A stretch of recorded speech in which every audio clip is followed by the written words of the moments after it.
Continuamos entonces con nuestra segunda expositora.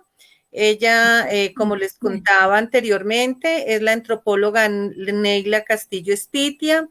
Ella nos va entonces a conversar sobre la inclusión de la minería artesanal ancestral en la lista representativa del patrimonio cultural inmaterial de la nación, un tema que ella ha venido trabajando desde hace años, y ya tendremos entonces en esta conferencia oportunidad de conocer al detalle el proceso, cómo se ha constituido, y además un tema de mucho interés también en Marmato, porque en Marmato también tenemos esa minería ancestral y ha sido uno de los legados también que tenemos del pasado remoto, digamos, de Marmato. Entonces, Neila, bienvenida, y tiene entonces la palabra. Bueno, Lida, bueno, está todo en orden. Muchas gracias, Lida, de nuevo, pues por este espacio que me parece de mucho interés para dar a conocer esta iniciativa que está en marcha. A ver, yo voy a compartir. Bueno, yo de lo que quiero tratar aquí, gracias a la invitación que me han hecho a este evento, es hablar de un proceso que está en curso, que es el de la inclusión de la minería artesanal ancestral como patrimonio cultural inmaterial de Colombia.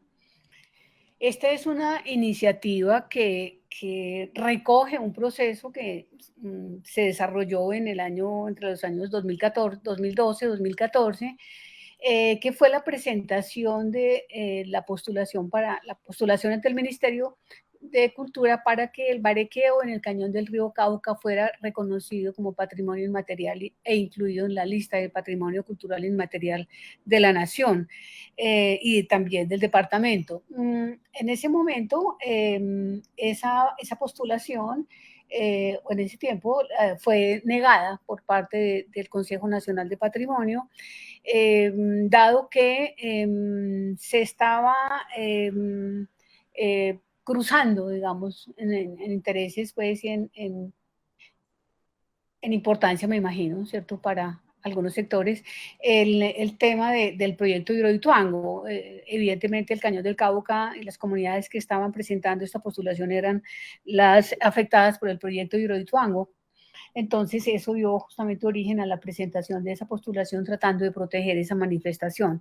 Sin embargo, como digo, entonces fue rechazada, no fue aceptada. Sin embargo, el Consejo de Patrimonio reconocía que ahí había un patrimonio cultural inmaterial y que de pronto lo que sugería era que se hiciera una declaratoria de ese patrimonio a nivel nacional y no circunscrito a un territorio particular, porque se trataba de una práctica que se desarrollaba en todo el país.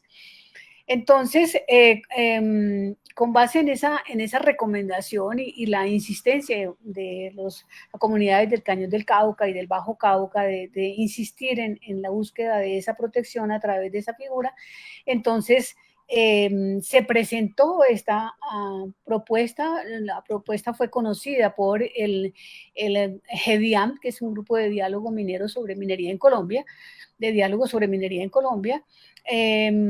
que se ocupa, digamos, de estos temas y toca mucho con el tema de la pequeña minería y todo su proceso de formalización. El GEDIAM entonces hizo eco de esta iniciativa de que el barequeo fuera reconocido como patrimonio inmaterial. Entonces, se inició con ellos un proceso que se llevó también al Ministerio de Minas y Energía, se presentó también al Ministerio de Energía, y el Ministerio también acogió la propuesta. Y esto, por supuesto, también fue de la mano, por supuesto, si no fuera posible, de un conjunto de comunidades mineras artesanales del país. Entonces fue una apuesta, lo que nosotros llamamos como una apuesta multisectorial, en la cual está la sociedad, digamos, representada, está el Estado a través del Ministerio de Minas y están las comunidades portadoras. La postulación se se presentó se hizo este proceso del año pasado en pleno tiempo de pandemia. Y entonces, ante la imposibilidad de ir a todas partes del país para poder buscar apoyo entre las comunidades de esta, más, digamos, comunidades distintas a las del Cañón del Cauca, ¿sí? Entonces, lo que hicimos fue trabajar con un grupo de comunidades básicamente de la cuenca del río Cauca y de Chocó en el Alto Río San Juan, en donde tanto el GEDIAM como, digamos, con el ministerio y las personas que estábamos trabajando en esta, teníamos relaciones de confianza, digamos, ¿cierto? Y aliados, personas que conocían el trabajo, que conocían a las comunidades y a través de ellas se entró en contacto con las comunidades y se llevó a cada una de estas comunidades a través de reuniones virtuales, de presentaciones virtuales, se presentó la postulación, se discutió con ellos, se les abrió pues evidentemente la posibilidad de que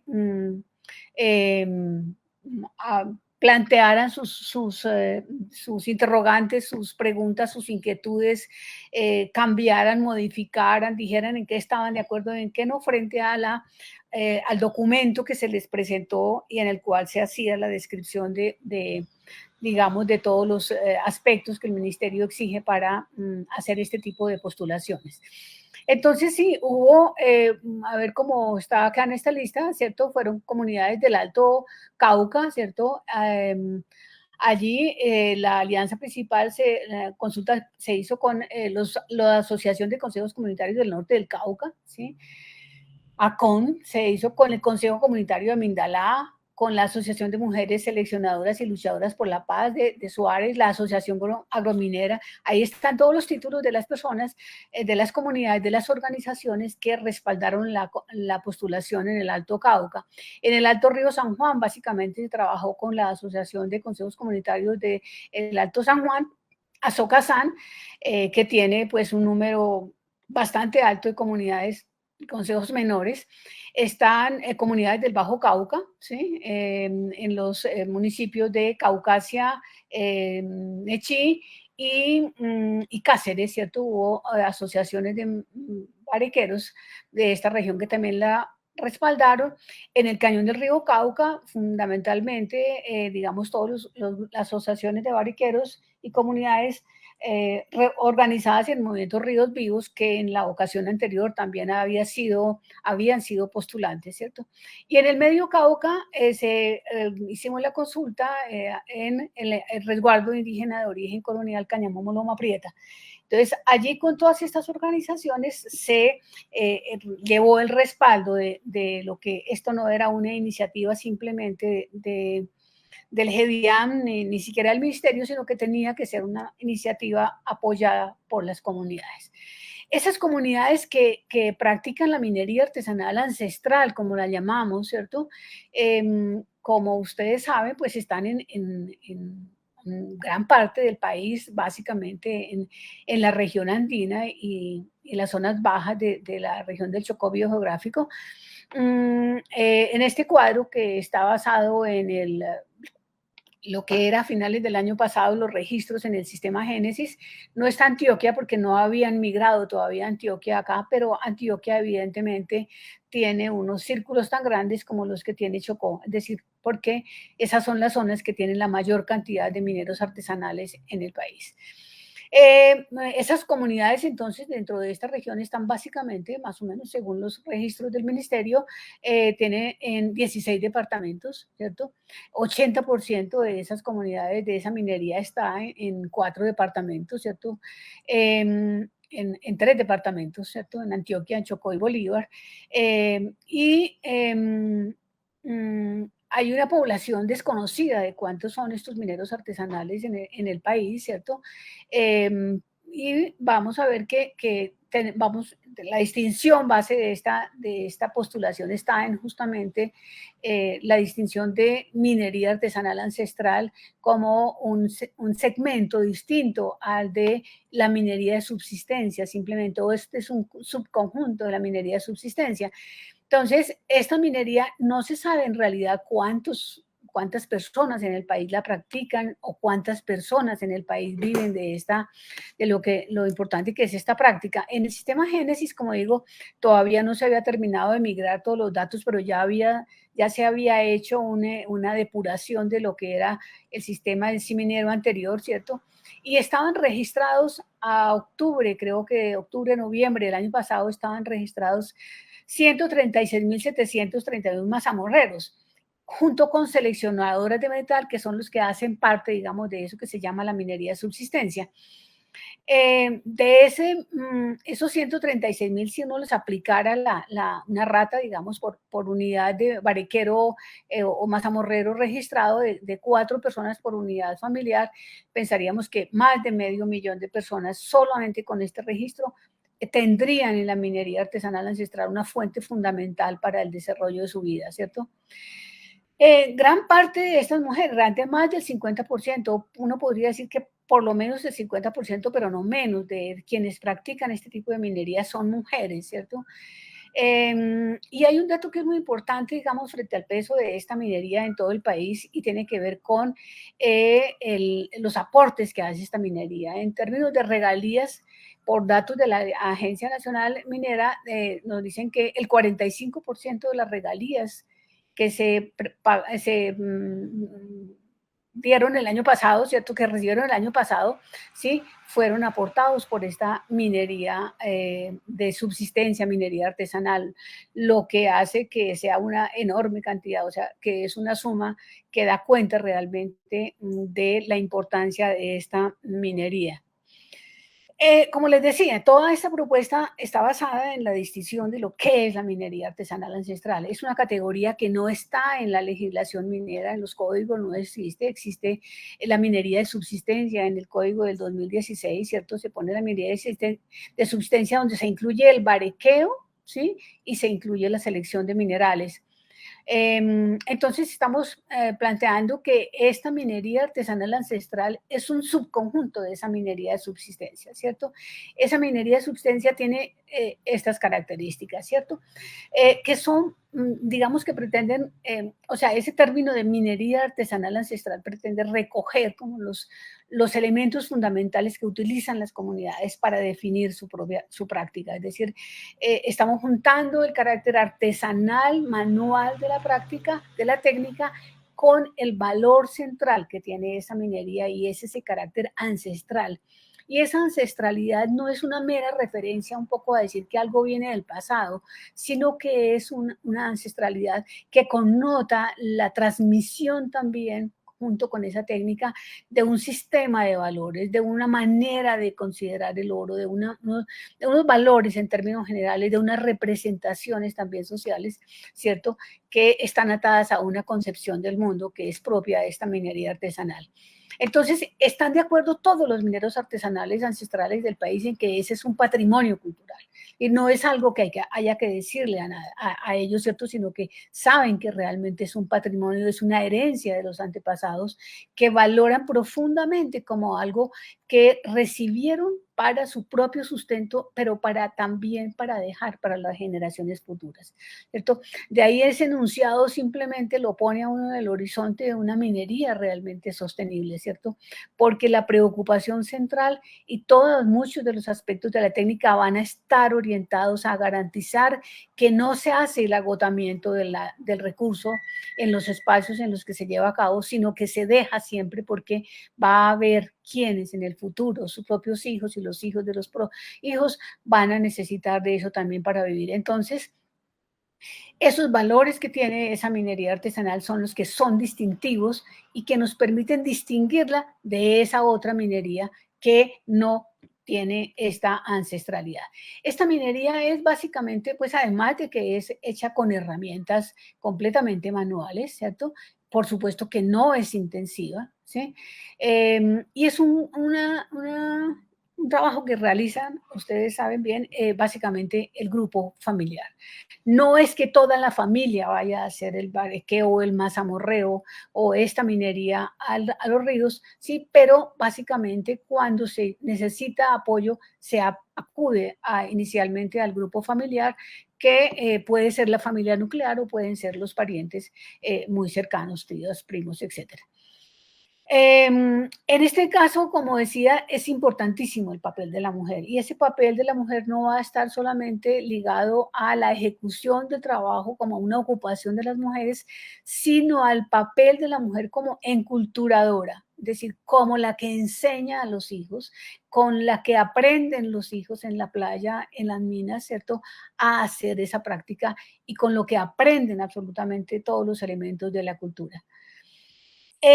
Es una minería, claro, es una minería limpia, ¿sí? Dentro de todo este modelo, digamos, de una minería limpia, sostenible, ¿cierto? Es evidente que esta es una minería completamente limpia. El uso de las plantas, ¿cierto? Como materia para separar el oro, hace que aquí no haya necesidad de, entre estas comunidades, no haya necesidad de utilizar el mercurio en ningún otro elemento. A las plantas se sabe que se agregan otros elementos, los orines, por ejemplo, o sal, o jabón, por ejemplo, se usan para lo que ellos dicen, ¿cierto? O ellas dicen es desengrasar el oro, ¿cierto? Es para permitir que las partículas de ese oro muy fino que pueden estar en suspensión se precipiten y puedan ser separados fácilmente de la agua. Raíces, cortezas, hojas, etcétera, de plantas. Hay un número enorme de plantas que se utilizan para esta función de separar el oro en el proceso de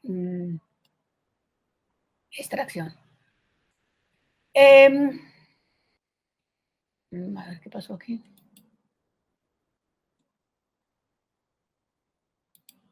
Perdón. Esa minería, además, o esta actividad, para evidentemente llamarlo a minería es una manera, pues, de decir está aprovechándose un mineral, los minerales, un mineral como son los que contienen, digamos, el oro. Pero en realidad los mineros artesanales ancestrales, por lo menos los que yo conozco, con los que he dialogado, insisten en hacer la distinción de frente a la minería, ¿cierto? Al reconocer las particularidades de su oficio, es decir, nosotros no somos mineros, nosotros somos bariqueros, o somos mazamorreros, o somos playeros, ¿sí? Pero no hay, porque está clara que la minería está connotando, digamos, la explotación intensiva de los minerales, cosa que justamente esta minería no hace. Y esta minería, además de todos esos aspectos que tiene, digamos, como particulares, tiene que no es una práctica permanente a lo largo del año, ¿cierto? Porque como se hace en las fuentes en los ríos, en las orillas de los ríos y las playas, evidentemente los ciclos de invierno de lluvias inundan las playas y ese es el tiempo en que para los mineros artesanales el río, los ríos están cosechando, se están cebando las playas y es cuando pasa ese momento de las inundaciones de las playas, cuando baja el río o bajan las aguas, es cuando se va a recoger la cosecha. Entonces, esta concepción, digamos, de la recolección de la cosecha del río, pues justamente diferencia a esa noción de minería que les incomoda, ¿cierto? Porque no es un aprovechamiento, es un aprovechar, es un cosechar lo que el río da como regalo. Entonces, se practica esta minería, como no se practica todo el año, se alterna con otras actividades, ¿cierto? Un ciclo productivo, un ciclo de los calendarios anuales se alterna, digamos, con pequeños cultivos, parcelas de pan coger, con huertas caseras, se alterna con la pesca, que es absolutamente fundamental, y se alterna con actividades como la caza, por ejemplo, en espacios silvestres, o algunos jornaleo, por ejemplo, puede haber otros trabajos, pero no es la única actividad que se desarrolla. Y eso aparte de ese ciclo, de ese sistema productivo diverso. El oro, por supuesto, para quien conoce el oro, es un material que evidentemente es la fuente misma de la riqueza, ¿cierto? En los valores, digamos, de las economías de mercado, ¿sí? En cambio, entre los mineros artesanales, el oro tiene otro valor completamente distinto y ese es el aspecto, digamos, que hace relevante, es que los valores son valores culturales, ¿cierto? El oro es valorado fundamentalmente porque es la fuente misma del alimento, ¿sí? Yo refiero, cuando hablo sobre ese tema, siempre una anécdota que me llevó a conocer justamente ese valor, como a entender en su dimensión, y es alguna vez viendo lavar el oro, me dice un barequero que estaba haciendo la actividad, al ver el oro me dice, la sal, la salecita. Y yo, pero ¿qué me dijo? ¿Qué dijo? ¿Cómo llamó? No, lo llamamos la salecita, la sal, claro, es que con esto es que uno come, ¿sí? Y esa relación, cuando uno piensa que el oro es amarillo y que es para vender, para hacerse rico, los mineros artesanales no están viendo oro, están viendo otras cosas, están viendo comida, están viendo bienes que no producen y que necesitan adquirir, y la monetización del oro permite esas adquisiciones. Entonces, el oro tiene otros valores y en ese mismo sentido, la accesibilidad, valores, por ejemplo, como la accesibilidad del oro, la solidaridad, la honestidad, el respeto por la naturaleza, todos esos son valores que están asociados a esa concepción del oro como un elemento que no es para enriquecerse, sino para adquirir aquello de lo que se carece, ¿sí? Y eso entonces hace que cualquiera que lo necesite pueda ir a recogerlo. Jamás un barequero, un mazamorrero le dirá a otra persona que necesita eso que no se acerque a trabajar en el río o en la playa donde está, porque justamente se trata de un bien para el beneficio de quien lo necesita. Si decimos que más o menos esto es la mía, ¿sí? La minería artesanal ancestral, ¿sí? Lo que tenemos que también distinguir es claramente qué no es minería artesanal, qué no se está llamando en esta postulación minería artesanal ancestral. Y eso en este caso es básicamente el barequeo en los frentes de retroexcavadoras y dragas. Definitivamente eso no es minería artesanal, ¿cierto? Es una minería, la práctica llevada a cabo en frente, digamos, de criminalidad, ¿sí? Por las distintas razones, no necesariamente porque la plata se la hayan robado, sino porque todo el proceso de destrucción, digamos, de los espacios en los que se realiza ya por sí mismo, eso es realmente suficiente delito, ¿cierto? Pero en general son actividades que están vinculadas a la ilegalidad en todo sentido, ¿cierto? A actores armados, actores ilegales, ¿cierto? Y pues en ese contexto de una minería que se hace en estas condiciones, pues pierde su naturaleza como minería artesanal ancestral, ¿cierto? Tampoco es minería artesanal ancestral aquella minería, puede ser barequeo, mazamorreo que se hace por personas, que lo hacen personas que por las condiciones de la vida en un momento coyunturales de ciertos periodos, circunstancias, desplazamientos, por ejemplo, desempleo, encuentran en el uso de una batea la posibilidad de obtener con qué conseguir lo que necesitan, digamos, para su vida. Entonces, esa minería de ocasión, básicamente como una alternativa de subsistencia, tampoco es minería artesanal ancestral, justamente porque no tiene, no está atada a todo este sistema de valores que supone la minería artesanal ancestral. Bueno, a ese valor, digamos, que sabemos que tiene la minería artesanal, pues evidentemente la historia de la minería, de esa minería nos sitúa en la necesidad de reconocer que hay, además de eso, que no es solamente un patrimonio también para las comunidades que lo tienen, sino que verdaderamente es un patrimonio de la nación en su conjunto, ¿cierto? Es una es una práctica, es una técnica, son unas técnicas que como todos ustedes deben saber, todos que escuchan esto deben saber, viene, es de tiempos precolombinos. Los españoles llegaron acá, en el caso de Colombia, a un territorio rico en oro, al occidente, a un territorio rico en oro que tenía unas comunidades que lo sabían sacar, conocían las técnicas, eran expertos, ¿cierto? Y estamos hablando de una práctica que por lo menos, de acuerdo con las fechas que tienen piezas de oro que han sido fechadas en la arqueología colombiana, por lo menos unos 2.500 años, ¿cierto? 2.450 años tiene un poporo, ¿sí? Una pieza de la orfebrería quimbaya clásica, ¿sí? Que nos está diciendo que en ese momento se estaba extrayendo el oro de los ríos, ¿sí? Entonces, esa práctica pues vino a ser asumida por los españoles, ¿sí? Fue captada por los españoles y las colonizaciones de esas zonas de las zonas mineras estuvieron mediadas estimuladas básicamente por la obtención de ese oro, y fueron los indígenas en principio los que fueron obligados a extraer el oro para los españoles, a enseñar las técnicas, porque estamos hablando de unos conquistadores que vienen de una región básicamente donde no había una minería de este tipo a la época de la conquista. Entonces, son los indígenas quienes transmiten ese legado.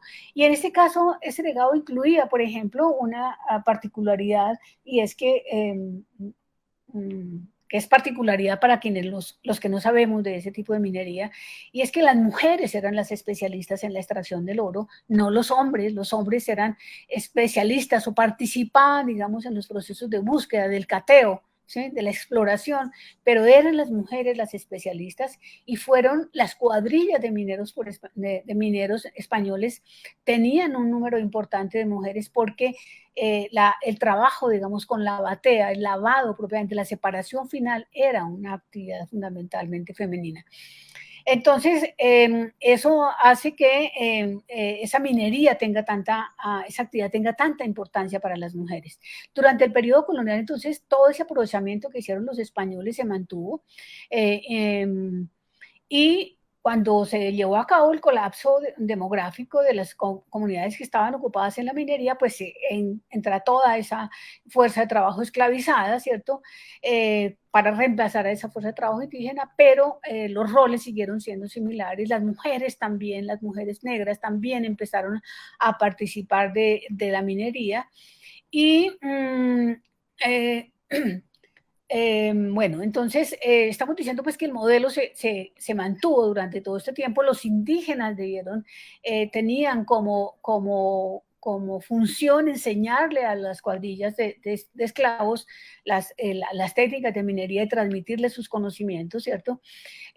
Posteriormente, ya en los siglos XVIII y XIX, digamos, ingresa población esclavizada de África, de la región de Occidente de África, en donde hay pueblos mineros, y se llevan, digamos, como más en mayor cantidad de territorios, por ejemplo, la zona del Chocó Pacífico, ¿cierto? Y allí estas comunidades con seguridad introdujeron, renovaron, enriquecieron, digamos, todas estas prácticas y todo el tema de las concepciones que hay en torno al oro. Uno puede encontrar algunas diferencias entre algunas representaciones del oro entre comunidades negras y entre comunidades campesinas o entre comunidades indígenas, que seguramente responden a estas distintas experiencias. Entonces se mantuvo el modelo de minería artesanal, se mantuvo durante toda la colonia, se mantuvo a lo largo del siglo XIX, pese a toda la introducción de las innovaciones tecnológicas básicamente para hacer la minería de socavón, pero también después con la introducción de las retroexcavadoras, etcétera, ¿sí? A pesar de esa minería, la minería artesanal siguió siendo parte fundamental y un componente no solamente importante demográficamente de quienes se ocupaban, sino en términos de lo que representaba eso en la producción minera, un poco así como representa el 45% de las regalías en esta época. Ese modelo minero artesanal pues se extendió y fue desarrollado plenamente por todas las comunidades liberadas después de la liberación de los esclavos a mediados del siglo XIX. Entonces, todos estos territorios donde estas comunidades antes practicaban la actividad vinculado a entables mineros, a cuadrillas de esclavos, ¿cierto? Ya lo pudieron hacer en condiciones de libertad, expandiendo toda la técnica por los territorios que ocupaban. Ay, ay, ay. Entonces sí, pues estas son las poblaciones mineras artesanales de hoy, ¿cierto? Artesanales ancestrales, que hoy, digamos, están detrás de esta postulación a la que se pretende, digamos, proteger su oficio, ¿sí? Las condiciones en las que se encuentra actualmente esta práctica, pues son realmente de amenaza total, ¿sí? La minería ilegal o la ¿cómo se llaman los términos jurídicos? La extracción ilícita de minerales, ¿cierto? Que hace paisajes como este del río Quito en el Chocó, o de los cientos de personas, de personas que se van a los frentes de retros para esperar que en algún momento les den el paso, digamos, destruyendo sus territorios, pues realmente constituye esta minería, esta actividad ilícita, constituye la principal amenaza, yo diría, a la minería artesanal ancestral, porque no hay mecanismos de control, el Estado no tiene control sobre esa práctica en esas zonas de frontera o en territorios, digamos, sobre los cuales el Estado normalmente ha estado ausente. Todos los estragos que causa esta actividad en la ruptura del tejido social, de lo que es todo como ese orden moral de la minería artesanal ancestral, las violaciones de derechos humanos, los estragos que hacen en los ecosistemas, en el agua, etcétera, ¿cierto?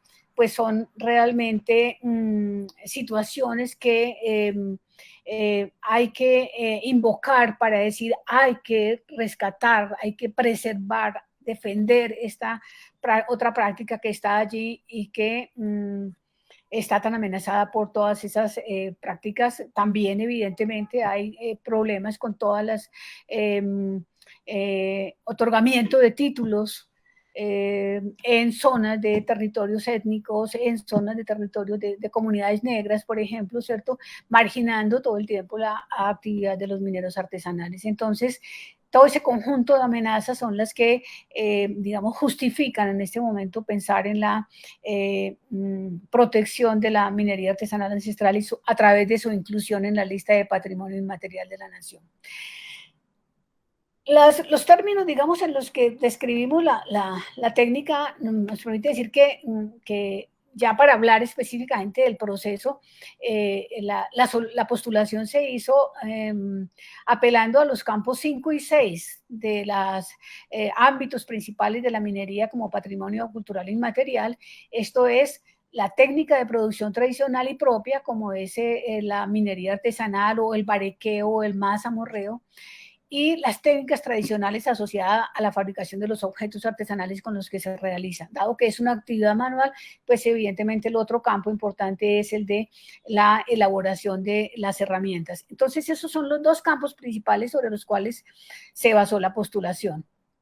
Sin embargo, hay otros campos, dado que la minería no es esa minería artesanal no es una actividad, digamos, que se configure simplemente, como decía, como una actividad propiamente económica, ¿cierto? Sino que en torno a eso se organiza la sociedad entera, se organiza la vida de las comunidades, ¿cierto? Por la relevancia que tiene. Entonces, hay otros campos en los que ese patrimonio inmaterial de la minería artesanal se expresa, se manifiesta. Evidentemente están las lenguas, los lenguajes y la tradición oral, ¿sí? La riquísima tradición oral que es la que soporta, digamos, todas estos modos este modo de ser y de valorar esta minería, ¿cierto? Los sistemas normativos, las formas de organización social tradicional, la sociedad se organiza para hacer esta minería, las mujeres son las especialistas, los hombres pueden participar, evidentemente cada vez más, pues hay hombres que participan de la minería artesanal, ¿cierto? En algunas regiones particularmente, pero en otras regiones ya cada vez esta práctica se va quedando más en manos de las mujeres y los hombres migran un poco hacia la pequeña minería, ¿cierto? Digamos, y ya a otros, digamos, esquemas que tendrían que ver con la mina como una empresa, ¿cierto? Así sea de pequeña escala, ¿cierto? Pero la lógica del sistema pareciera ser distinto. Entonces, en unos casos, los hombres ingresan a esta minería artesanal y en otros casos, los hombres salen de esa actividad y se dedican a otras y ya queda solamente en las mujeres. Entonces, hay unas formas de organización social y hay unas normas que se transmiten a través de muchas de esas tradiciones orales y de las propias costumbres y prácticas de cada comunidad. Los conocimientos tradicionales sobre la naturaleza y el universo es otro campo que evidentemente está. En las comunidades hay eventos religiosos anuales, periódicos, ¿sí? Que son evidentemente de carácter colectivo y que están completamente vinculadas a la minería artesanal, ¿cierto? Incluye también las técnicas tradicionales asociadas al hábitat, ¿cierto? La manera de ocupar, de habitar, de aprovechar los espacios en los que desarrollan la mía, en los espacios en los que viven, ¿cierto? Pues es un elemento absolutamente fundamental dentro de este patrimonio. Lo mismo que los eventos asociados a la vida cotidiana y a los espacios culturales. Es decir, la minería artesanal ancestral no es simplemente un modo de hacer y de sacar oro, ¿cierto? Sino que es un orden cultural que se organiza, que el oro le da sentido, digamos, al mundo y por eso la importancia de su preservación, no simplemente como una actividad económica. Pues en correspondencia, digamos, con lo que esto significa, ¿cierto? Entonces, vemos que la minería artesanal ancestral cumple con todos los criterios que para la legislación colombiana son relevantes para aplicar a la lista de patrimonio cultural inmaterial, ¿cierto? Además de que corresponde con los campos que habíamos dicho, los campos 5 y 6, ¿cierto? Pues estaba claro que la minería artesanal es una práctica completamente vigente en distintas regiones del país, ¿sí? Que tiene un significado por su profundo valor simbólico asociado a su condición de elemento fundamental para obtener alimentos y otros bienes que garantizan el bienestar de las personas, que es un elemento, digamos, fundamental en la identidad y en la memoria colectiva. ¿Sí? Es un referente fundamental de sus tradiciones, como decía al comienzo, ¿cierto? Es una práctica equitativa en el sentido de que todos los miembros de las comunidades, desde su más temprana infancia, digamos, que empiezan a acceder al conocimiento de la práctica, al conocimiento de la técnica, todas las personas que necesiten pueden acceder a esa actividad, ¿cierto? Para garantizar su vida y su bienestar. Y es una práctica responsable. No destruye el medio ambiente, no utiliza elementos contaminantes, ¿cierto? No es una actividad intensiva y por tanto no atenta contra los derechos fundamentales de las personas. Entonces el cumplimiento de todos estos criterios pues nos permitía garantizar que esta práctica cumplía con todo, ¿cierto? Yo quisiera poner acá, no sé si es posible, un audio de una mujer de Cauca, del norte del Cauca, de Buenos Aires, María Luisa Carabalí, ¿sí? Ella es del Consejo Comunitario de Cerro Teta en Buenos Aires, quien me gustaría que lo escucharan para entender algo que para uno es muy difícil, ¿cierto? Y ese profundo vínculo afectivo que tienen las personas con este tipo de minería, dado lo que representa en la vida desde la más temprana infancia al aprenderla en el grupo, en el seno del grupo familiar.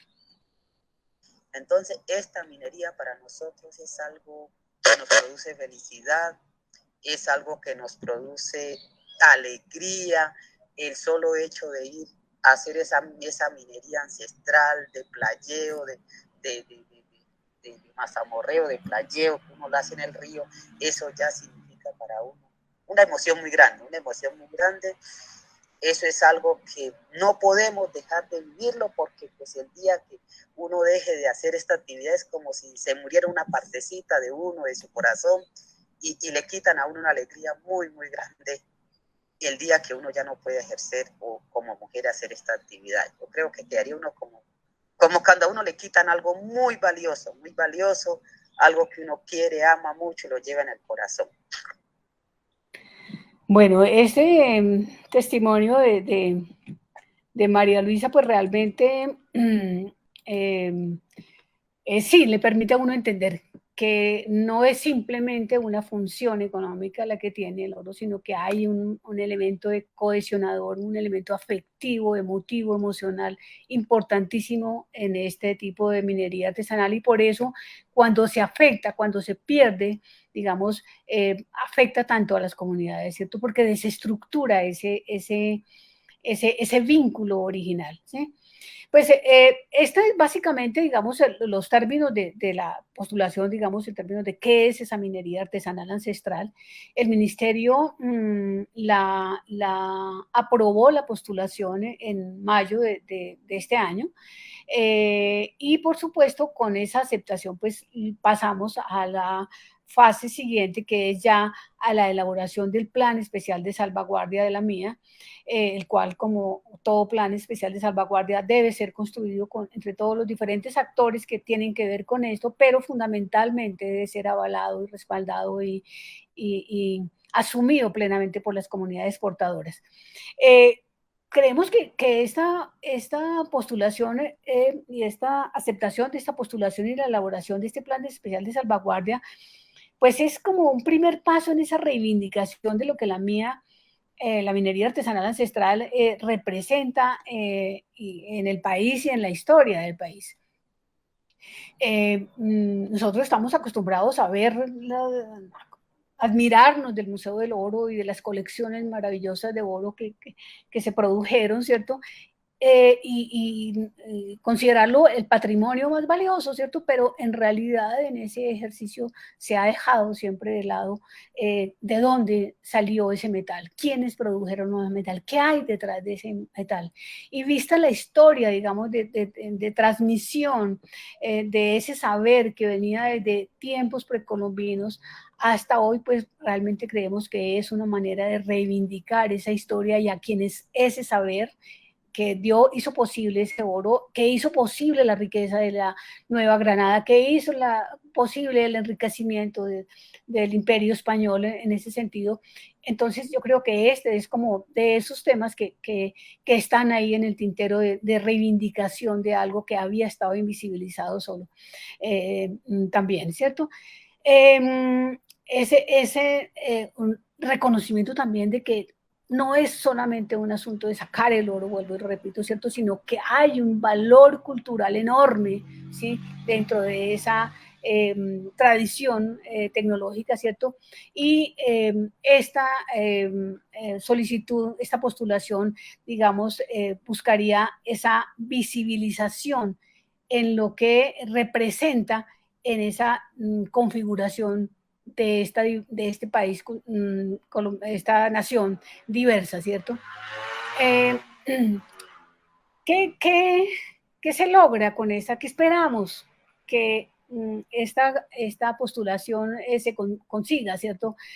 Pues básicamente, primero, una visibilización de ese valor patrimonial de la minería artesanal, ¿cierto? Como una práctica cultural milenaria y un modelo de minería sostenible, ¿cierto? El mazamorreo, el barequeo, por esas asociaciones con las máquinas, por esas asociaciones con esa actividad ilícita, en realidad en el imaginario público colectivo está que los barequeos, y eso es la minería, digamos, más nociva que existe para el país, y en ese sentido se la estigmatiza, como se le ha venido estigmatizando hace mucho tiempo, se la estigmatiza como algo que debe ser acabado, y hasta ahora pues las políticas gubernamentales habían estado encaminadas a procesos de formalización en la lógica del empresarismo, ¿cierto? Lo que se trata es justamente de visibilizarla en sus particularidades, en su valor cultural específico. Entonces, parte de esa visibilización también es desestigmatizar y dignificar la minería artesanal como un componente fundamental de la cultura y el modo de vida de las comunidades negras, indígenas y campesinas que la practican en el país. Se espera poder desarrollar un enfoque diferencial que provea insumos a la política para la minería de subsistencia y la política de género del sector minero y a la política pública y de los sectores ambiental, cultural, también comercial. Se espera poder promover el empoderamiento de los hombres y mujeres mineros de la minería artesanal ancestral y que, digamos, participen en los espacios, ¿cierto? De orden local, regional, nacional e internacional, ¿sí? Que permitan mostrar, conocer y obviamente comercializar en los casos que se tiene, digamos, la producción, ¿sí? Se buscaría también entonces fortalecer los valores y las prácticas de esa minería, como esa minería limpia, que contribuye al aprovechamiento sostenible de los metales preciosos, ¿cierto? Y por último, entre muchas otras cosas que con seguridad pues, se podrían lograr, vamos adelantando estas acciones, ¿cierto? Es facilitar el acceso de los mineros artesanales a mercados justos y éticos, el uso de la minería, por ejemplo, artesanal, en la joyería ética en Colombia y en el mundo en general, digamos, constituye un campo en el cual podría, digamos, tener acceso a estas comunidades mineras artesanales, ¿cierto? Esos serían como los objetivos centrales de esta inclusión. Bueno, creo que este sería como el contenido fundamental de la presentación. Muchas gracias a todos. Gracias, Neila.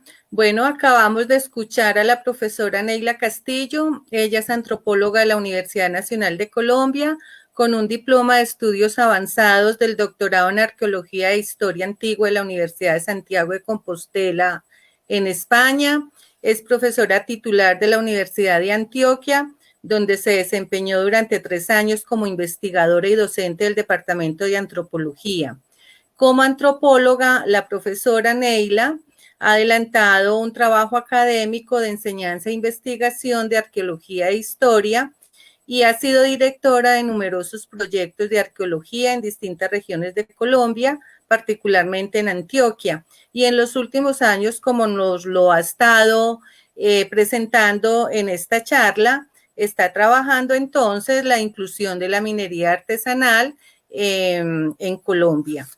Muchísimas gracias, Neila. En Marmato espero que realmente se suscite mucho interés por esta charla. En Marmato también hay barequeo y como le contaba hace unos días, también existe la fiesta del barequeo que se realiza justamente en octubre. Entonces, más adelante en el tema de preguntas podemos profundizar y seguramente habrá mucha inquietud y muchas expectativas también por el tema. Muchas gracias, Neila. Listo, Lidia, gracias. Bueno, invito a John Edward Gómez Trejos para que John Edward, quien nos está haciendo el enlace con el público, nos pueda comentar qué reacciones, qué comentarios y qué preguntas hay para nuestros 3 exponentes del día de hoy. John Edward, buena tarde. Hola, Lida. Y todas las personas que en este momento nos acompañan, a nuestros invitados, un agradecimiento muy especial por haber atendido esta invitación. Quiero, primero que todo, antes de ir a las preguntas, saludar a todas las personas que han estado conectadas y siguiéndonos, porque pues ha sido muy interesante el ejercicio que que ustedes como expositores nos han expuesto.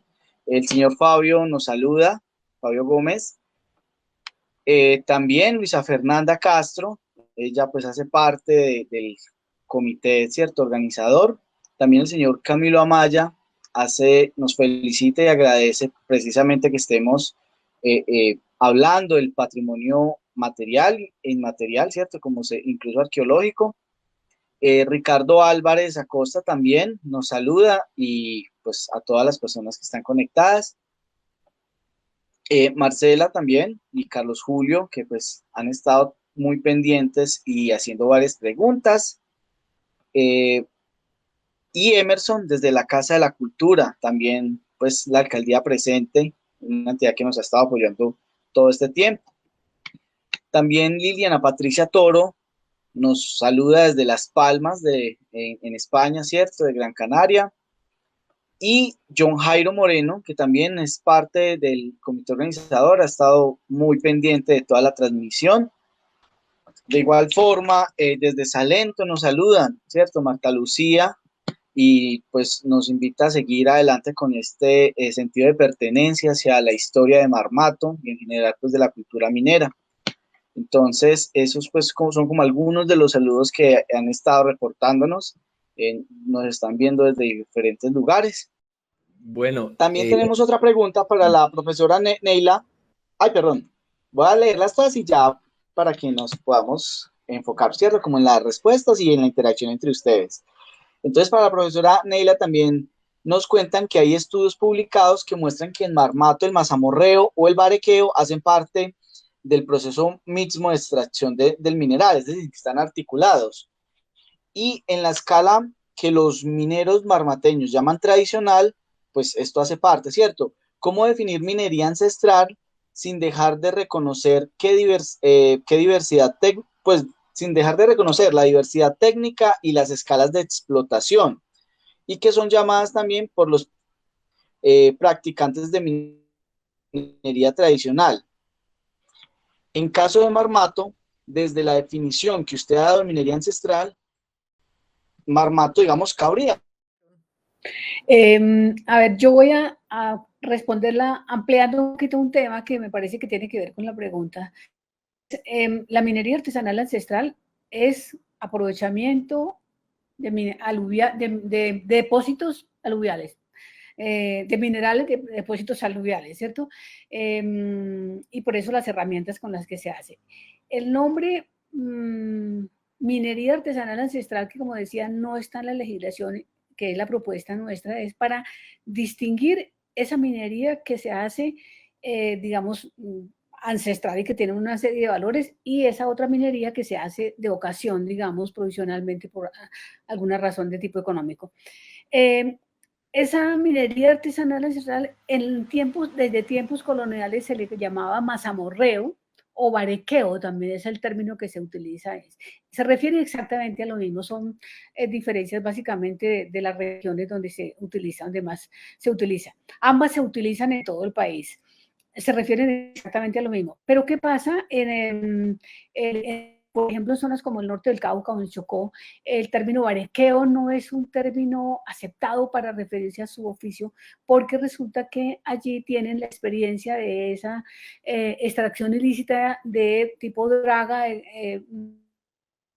con todos los barequeros, es decir, personas con teas detrás de las dragas, esperando pues como a los subproductos de la draga, ¿cierto?, para hacer su actividad.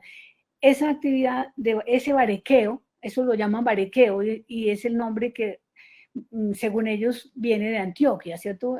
Digamos, identifica como una llegada de la minería ilegal esos territorios con estos barequeros, ¿cierto?, como un asunto de Antioquia, ¿cierto? Entonces no les gusta el término barequeo para referirse, y ellos reivindican el término mazamorreo. Pero en Antioquia o en otras zonas de Colombia, ¿cierto?, se habla de barequeo, ¿cierto? Y se habla también de mazamorreo, y es indistinto. Entonces no hay una distinción en la técnica, en ese sentido. El que es barequero es mazamorrero, y si es, digamos, ancestral, entonces tendría esa connotación también. A ver, esa era una parte, creo que, de la pregunta. Entonces, yo creo que en Marmato, sí, evidentemente hay mineros artesanales ancestrales, hay barequeros, hay personas, comunidades que ancestralmente están haciendo esta práctica, y debe haber todavía. Yo no creo que se esté celebrando el Día del Barequeo sin barequeros en Marmato. Entonces, claro. Ahora, lo que quería ampliar es, digamos, la postulación se hizo con base en respaldo de comunidades digamos, de la Cuenca del Cauca y del Alto San Juan, pero en realidad el Plan Especial de Salvaguardia debe hacerse para todo el país. Entonces, en el proceso, digamos, de elaboración del Plan Especial de Salvaguardia, que es lo que sigue ahora, ¿sí?, ahí se va a estar convocando y visitando a las comunidades todas las comunidades que se quieran vincular a la elaboración del Plan Especial de Salvaguardia. Entonces, ese proceso apenas va a empezar. por eso en algún momento, digamos, toda esta iniciativa debe llegar claramente a Marmato para ver cómo se articula, digamos, la práctica, si se articulan a esta postulación, pero además en Marmato, con todos los avances que han hecho frente al reconocimiento de un modo de vida especial frente a la minería, yo creo que tiene un enorme aporte, digamos, para hacer en este proceso, y también seguramente se pueda fortalecer un poco. No sé si respondí la pregunta, las preguntas que estaba haciendo.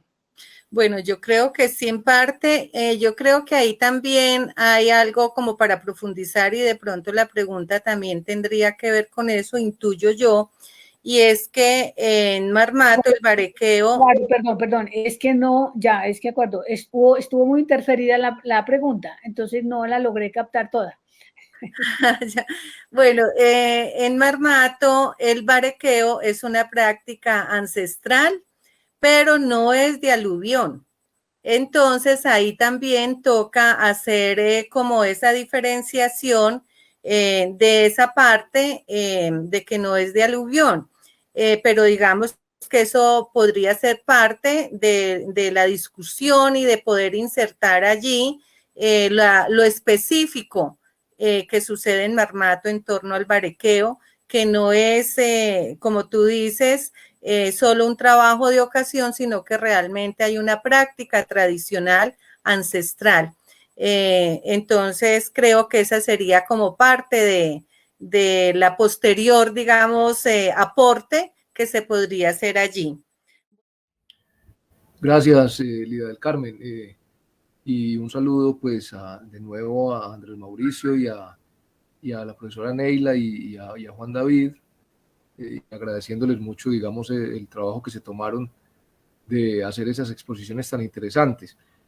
Un poco quería como reincidir un poco en el sentido de la pregunta que habíamos escrito por el Facebook Live, sobre todo la que está dirigida a la profesora Neila, porque cuando nos referimos, digamos, a algunos estudios que han sido publicados sobre Marmato, digamos, sobre la minería tradicional de Marmato, nos referimos particularmente a que, por ejemplo, el barequeo, lo que se llama, lo que se conoce en Antioquia como el barequeo, es parte del proceso productivo de la extracción de oro en Marmato a la escala industrial en la que la minería tradicional se practica en Marmato, porque es que la minería tradicional marmateña no es una minería ancestral en el mismo sentido en el que la profesora Neila ha descrito la ancestralidad de la minería para los barequeros del Cañón del Río Cauca y de otros lugares como el Chocó y en los lugares donde ella ha hecho trabajo de campo, sino que lo tradicional, sabemos en antropología claramente que lo tradicional es algo que se construye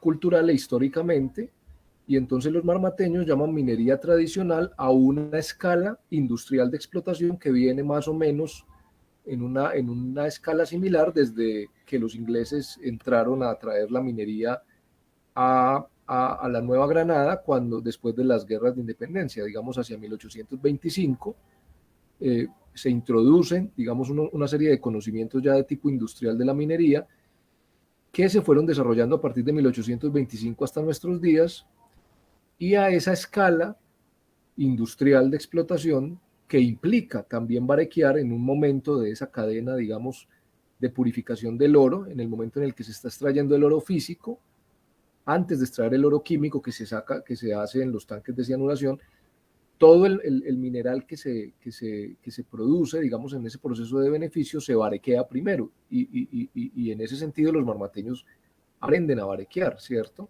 No solo para ir a la aluvión a sacar oro, como también los hay, sino en el proceso industrial mismo que los marmateños llaman tradicional.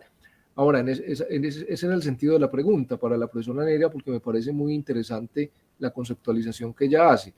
¿Cómo entender entonces este asunto de lo tradicional con miras a la legislación? Porque lo tradicional se construye. Finalmente los marmateños dicen que su minería es tradicional, pero no se corresponde a la definición exacta que da la profesora Neila en su caracterización de la minería, del barequeo como tal, que es lo que supuestamente se ha llevado, digamos, a principios de este año a la instancia de reconocimiento como patrimonio inmaterial.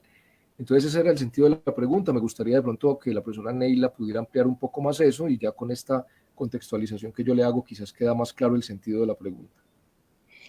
Bueno, lamento no haber respondido seguramente completa la pregunta porque, claro, no la alcancé a escuchar, entonces pensé que lo que había alcanzado a oír era suficiente para responder, pero pareciera que no. A ver, Carlos, me parece muy importante la pregunta que usted hace porque apunta a la conceptualización, digamos, de la minería artesanal, de ese tipo de minería.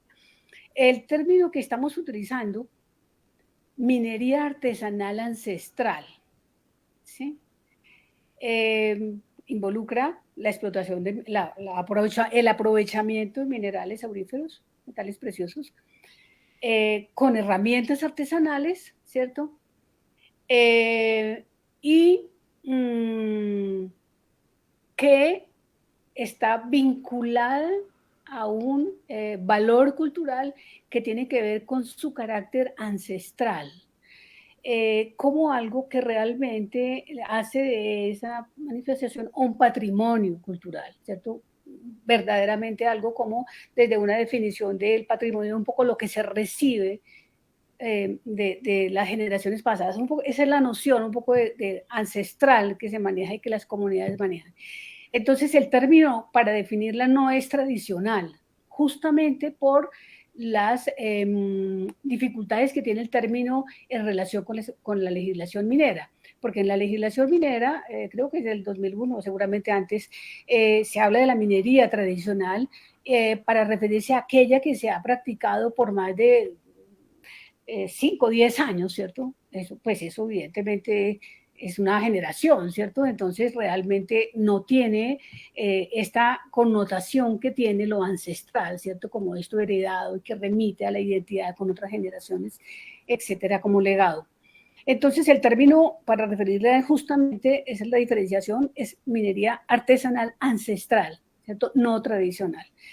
Eso nos sitúa entonces, permite, digamos, apartarse de esa noción limitada de tradicional, pero hay en la legislación minera también, en alguno de sus múltiples decretos, no recuerdo en este momento en cuál, tal vez en el 2001, en donde se habla de también esa minería tradicional se reconocerá, digamos, el tiempo a quienes lleven habitando el territorio, un poquito como el derecho de prelación, si se quiere, a la hora de ver su actividad, pero tiene dificultades a la hora de englobar una práctica que va desde 5 años de antigüedad, de continuidad, hasta uno que tenga, no sé, 5 o 10 siglos de continuidad, ¿cierto?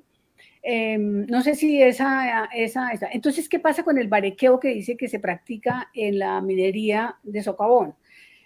O sea, en los términos de la ley, el barequeo, el mazamorreo, esa minería artesanal ancestral está vinculada a la explotación fundamental, al aprovechamiento, perdón, no la explotación, al aprovechamiento de minerales auríferos en depósitos aluviales, ¿sí? Esa es la otra condición de esa minería artesanal ancestral, ¿cierto? Que es la que se lleva a cabo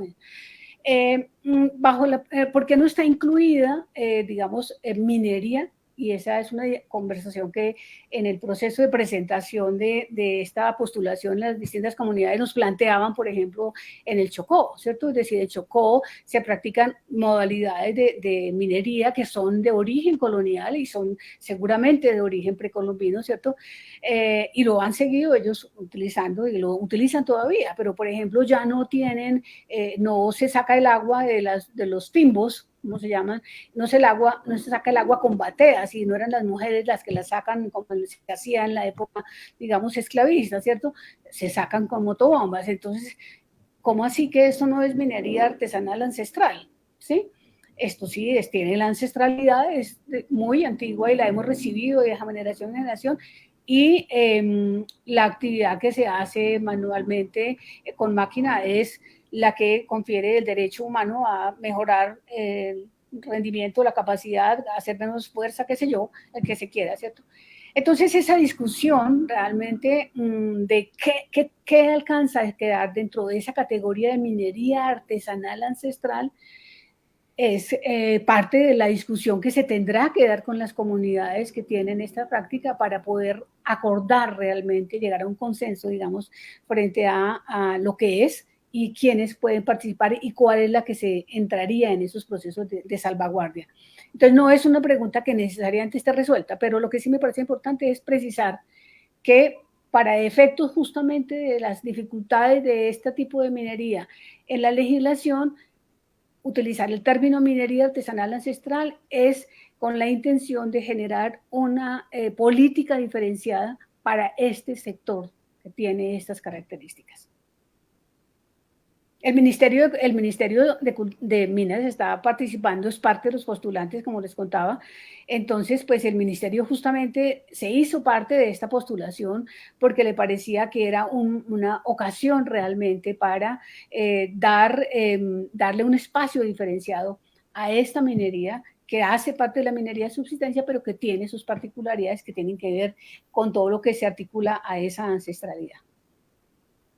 No sé si Profesora está... Neila, muchas gracias. Muchas gracias. Simplemente insistirle en algo que me parece francamente problemático y es en el tema de las definiciones, porque de hecho yo le invito de pronto a que usted se familiarice con las investigaciones que hemos desarrollado en Marmato, donde mostramos y hemos demostrado, de hecho, que eso que los marmateños llaman minería tradicional, usando esa categoría, aunque hay marmateños que muy recientemente están tratando de migrar el concepto hacia ancestral precisamente por las connotaciones que usted explica, pero los estudios que hemos desarrollado muestran cómo la minería que los marmateños llaman tradicional es una minería de la que se pueden demostrar conexiones históricas no solo con los tiempos prehispánicos, sino también con los tiempos coloniales. Y la categoría es tradicional para ellos.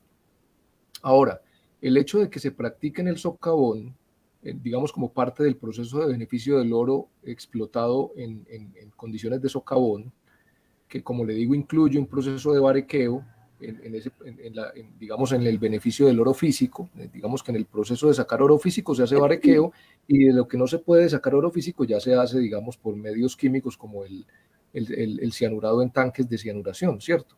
Uh-huh. Pero aún así, estando en condiciones de un cierto nivel de industrialización, eso que le describo, digamos, ese desarrollo de beneficio del oro que incluye el barequeo para los marmateños, esa tradicionalidad que en términos de los conceptos que usted maneja se podría demostrar también que es ancestral, va mucho más allá digamos, de la exactitud o inexactitud de las nociones mismas. Porque, por ejemplo, yo le voy a dar un ejemplo bien concreto de lo que pasa en los socavones de Marmato. Los mineros marmateños consideran que el oro es vivo, por ejemplo, en el socavón. Y hay una serie de ideas muy simbólicas y muy interesantes de analizar desde el punto de vista simbólico, que hacen que el oro en Marmato, dentro de los socavones, sea reconocido, digamos, como una entidad que tiene una capacidad de juzgamiento sobre las actividades morales de los marmateños. Por ejemplo, el oro en Marmato no se encuentra, sino que él se deja encontrar.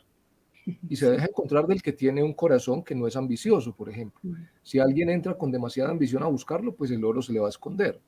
Entonces mira que siendo minería de socavón hay elementos de ancestralidad muy concretos en los términos en que tú defines lo ancestral y sin embargo los marmateños consideran que eso es minería tradicional y llaman tradicional a eso y digamos que en ese sentido reivindican el patrimonio cultural de su minería, ¿cierto? Entonces me parece que cuando nos vamos al nivel de las definiciones es difícil estabilizarlas en condiciones similares a un diccionario. Creo que podría ser peligroso de llegar a definir una diferenciación entre ancestral y tradicional cuando la terminología debería más bien responder a los contextos etnográficos desde donde se construyen esas ideas de tradición o de ancestralidad. Es como para dejar esa inquietud, profesora, y de hecho, pues esperemos que podamos de pronto dialogar personalmente sobre el asunto y que yo le pueda también compartir los estudios a los que me refiero. Sí, solo una, no, me parece que, o sea, es absolutamente pertinente, digamos, hablar de esas diferencias, o sea, no, las cosas son imposibles nombrarlas, condensar toda la diversidad de nombres en un solo nombre, entonces, es un poquito como el mazamorreo y el barequeo para la gente del Cauca, del Chocó, algo así, vean, no, nosotros lo llamamos aquí, a nosotros nos gusta ese, a nosotros parece que eso se tiene que ser así, entonces, yo creo que con el tema de lo minería tradicional, en el caso de Marmato, pues es completamente equivalente, digamos, el término. No solamente por lo que la gente dice de tradición de verdad. Yo estoy hablando de las dificultades de la noción de tradición en la legislación, que habla de tradición, y estamos hablando de aspectos jurídicos, digamos. Hablar de tradición en la legislación de 5 años, entonces alguien que ha explotado la mina durante 10 años, entonces viene a decir, pues esto es tradicional, esto es ancestral, pues porque por tradición llevo 5 años. Entonces son más fue enfocados en esas dificultades que el término de minería tradicional tiene en la legislación, que no acogimos ese término. Pero es muy común que la gente hable de minería tradicional. En el Cauca, en el Chocó, se habla mucho ya de la ancestralidad como un valor de la esta, entonces también eso, digamos, como reconocimiento pesa. Pero el término, evidentemente, digamos, no es discusión, es el contenido, digamos, lo que cabría importante, y toda esa tradición que estás hablando del sentido del oro, del significado del oro como ser vivo es absolutamente común a todas las sociedades, comunidades mineras artesanales, pero es parte de alguna manera de esa tradición indígena, tradición de pensamiento, representaciones sociales vinculadas a ese mundo indígena que está tan presente ahí allá. Y ahora lo que estás diciendo que se dice en la mina me parece absolutamente coherente con esas concepciones sobre el oro. Entonces sí, será un placer conversar contigo, por supuesto, para hablar y supongo que estarás muy vinculado pues al proceso allá en Marmato. Y pedirle el favor a la profesora Lidia del Carmen que nos organice una tinteada en la casa de ella allá en Bogotá, qué bueno fuera. Eso. Sí, Muchas gracias, profesora Neila, por la respuesta. Listo, pues. Bueno, claro que sí, y queda abierta el espacio para poder establecer esas diferencias y precisar como esos temas de la diferenciación justamente del trabajo en Marmato. Muchísimas gracias, Neila. Bueno, yo creo que vamos llegando entonces a la finalización de esta tercera sesión de la 9ª cita con la historia. Antes de concluir, quiero expresar agradecimientos al profesor Rodrigo Grajales, quien donó todo el material fotográfico para las piezas promocionales de esta cita con la historia y del encuentro, a Jaime Andrés Moreno Gil, quien estuvo a cargo de máster en la sala virtual, a Andrés Felipe Rivera, quien tuvo a su cargo el diseño gráfico del material promocional, a John Eduard Gómez Trejos, quien nos apoyó en la transmisión por Facebook y en el enlace con el público, a Xiomara Lemus, quien ha estado coordinando administrativamente este proceso, a Karina Mar, a la Alcaldía Municipal de Marmato, quien apoyó la logística de la sala virtual, a todos y cada uno de los expositores de las 3 sesiones de la 9ª cita con la historia 2021, a las organizaciones que convocan el encuentro y sus actividades, al Ministerio de Cultura y su Programa Nacional de Concertación Cultural, a todas las personas que se vincularon y siguieron cada una de las transmisiones y aportaron con sus preguntas y sus comentarios. Muchas gracias a los profesores Andrés Mauricio, Neila y Juan David por su apoyo y su valioso aporte al estudio y reflexión sobre el patrimonio cultural de Marmato. Concluimos así entonces esta 9ª cita con la historia, que es una oportunidad de encuentros y reflexiones. Y antes de finalizar, quiero también invitarlos a la actividad de cierre del 11º encuentro de marmatólogos que se realizará el próximo 11 de septiembre con una noche cultural marmateña. Muchas gracias a todas y todos y buena noche. Buenas noches, Lida. Muchísimas gracias. Buenas noches, muchas gracias. Muchas gracias. Un abrazo a todos. Bueno, muchísimas gracias a todos. Feliz noche.